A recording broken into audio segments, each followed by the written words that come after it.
This episode is brought to you by my book, Speak From Within. Review what's inside and purchase it at isoldat.com/speak-book.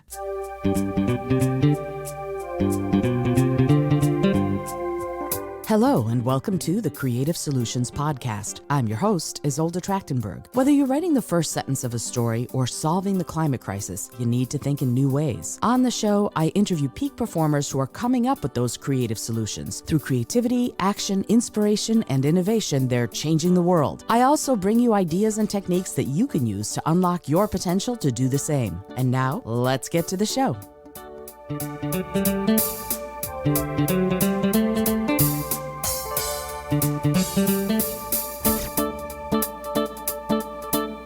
Hello, and welcome to the Creative Solutions Podcast. I'm your host, Isolde Trachtenberg. I'm coming at you from a parking lot today. This is one of my more infrequent nowadays episodes where I'm out and about. I'm on travel today and realized a little late that I had forgotten to get you this episode. And today I want to talk about what happens when you have hecklers, when it comes to being vegan or any other kind of communication situation, right? So recently, I posted something that a friend of mine posted about veganism, about a lamb that was destined for slaughter. And somebody replied, bullshit, and just, blah, blah, blah, blah, blah. These are ours to eat. And so there was a moment where I kind of went, okay, what? And part of the problem was that there's a cognitive dissonance there for me when it comes to thinking that another being is okay for me to kill and eat. It's not okay for me to do that. And that's sort of where I approach things from. And in trying to communicate with this person, I realized that he, how do I put this, was being deliberately obtuse, right? I'm asking him in this conversation to step back and think a little bit bigger than, this is what I want on my plate for dinner. And the problem is, of course, that some people really want to hold on to those beliefs, because it's like I heard a quote, and unfortunately I don't have a source. And the quote was, you can't ever win an argument with a vegan because the argument isn't with the vegan, it's with your own conscience. And I wish I had a citation for you because I think it's brilliant. And whenever you're communicating, if you're communicating with someone who's holding on to beliefs because of a defensive reason, because their own conscience, or because they know deep down that they're not 100% in the right, but instead of sort of being able to get practical about it and look at it from that bird's eye view and go, am I being my best right now? Am I doing the best that I can right now? And maybe they are doing the best that they can, but their reasoning is either based in a flaw or a logical issue, or they're just defensive, right? And it's very difficult to have a substantive discussion with someone who's defensive. It becomes almost impossible when they double down on their defensive-ness. So we're left sort of wondering, how do you talk to someone like that? How do you actually have discourse? And as I thought about dealing with this person, now this wasn't live and in person, this was across social media, but as I thought about it, I went, okay, what are my options here? One of my options is definitely to keep engaging and to go, no, you're absolutely wrong. This lamb deserves to live. This lamb deserves to live a full and happy and healthy life. And someone had spray painted the number 2 in blue on this lamb's fur, right? So, and the guy was going, he's going to be a wool lamb. Well, no, they don't spray paint lamb's wool. If they're going to be using the lamb's wool for wool, they do that for slaughter. But it doesn't even matter. I don't wear wool either. So none of that was any sort of an argument for me. That was one that I wanted to put up with or deal with.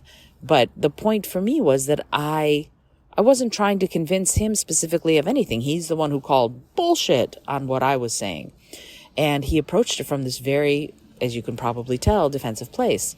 And so how do you come to terms with someone who's just being defensive and will just keep cussing at you. Now, for me, the second someone cusses at me, I kind of go, okay, they've checked out. They've ceded control of their faculties and their sort of practical mind, because now they've gone right to insults. So when you're in the discussion with someone who is coming from that defensive place, you have to decide whether or not you want to have what is essentially an irrational discussion with someone who's dug in and is stomping their metaphorical feet because they think they're right and no one is going to change their mind. So before you do anything else, if someone meets you with that kind of vitriolity and anger, you have to decide whether or not you want to keep engaging, right? Because if you do, then yeah, keep talking, keep working through, keep trying to see things from their point of view so that you can counter with calm, reasoned, logical argument and debate instead of, oh yeah, well, bullshit to you too. It doesn't work. It doesn't help. It doesn't do anything but get people ticked off at one another even more, and then discussion breaks down. So if you do decide that you're going to engage, then make the decision that you will not meet their vitriolity and their vehemence and their anger with equal vitriolity, vehemence, and anger. That's something that's really important to remember, that you have to sort of make that decision for yourself. I will not do this. I will breathe through and I will work to find a common ground so that we can keep this discussion going. And maybe we can come to at least an understanding. If not, I can convince you that in this case, killing a lamb so that you can have lamb for dinner is the right thing to do. Okay. So I can't convince him of this. This is what I should have isn't the right thing to do. It's the wrong thing to do for me. So I couldn't convince him. And that was sort of my moment in the sun, if you will. I kind of had to go, okay, who am I going to be in this discussion? Because I could feel myself getting also angry. And in defense of this lamb, I was getting angry. I was also starting to lose my clear thinking faculties. And that's just how that is. So I had to make that decision. Do I want to keep engaging? And personally, I did not. And that is fine. You do not have to engage in every debate and in every discussion, particularly if the person is being deliberately defensive, deliberately obtuse, willfully ignorant. If they are, and you are safe to do so, walk away. Take a deep breath and say, I'm done with this discussion. I don't have to have it with you, and walk away. It is okay to do that. You have my permission. You don't have to. I used to be the person who would engage with everyone and debate for hours and hours on end. And all it did was raise my blood pressure. It seldom brought any sort of consensus or any sort of reconciliation. It just brought more angry feelings. And so you have to decide for yourself. Do you want to keep engaging? If you do, keep going. Try and stay calm. Try and breathe through it. Try and keep sort of seeing from the other person's point of view. And in fact, here's a really fun little technique for you.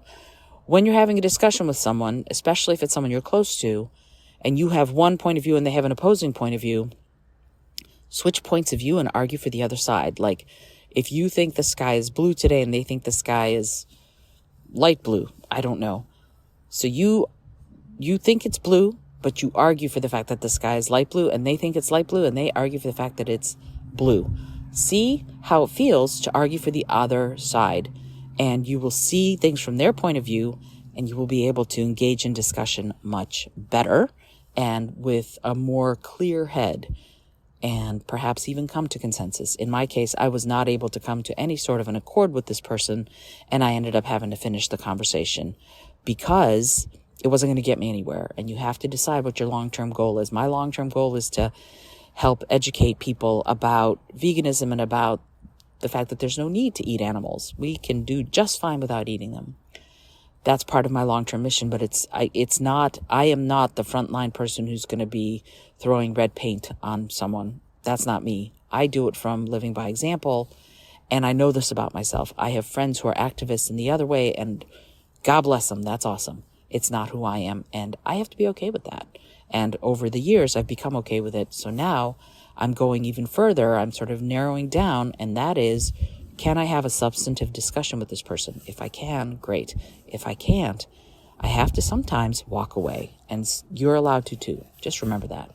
All right. I hope you've enjoyed this episode of the Vegan Life Solutions of the Creative Solutions podcast.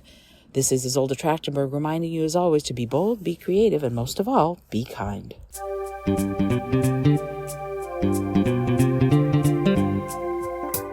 Thank you so much for joining me today. I really appreciate you being here.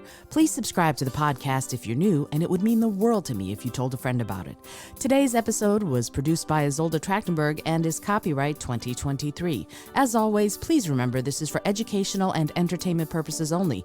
Past performance does not guarantee future results, although we can always hope. Until next time, keep living what you believe in.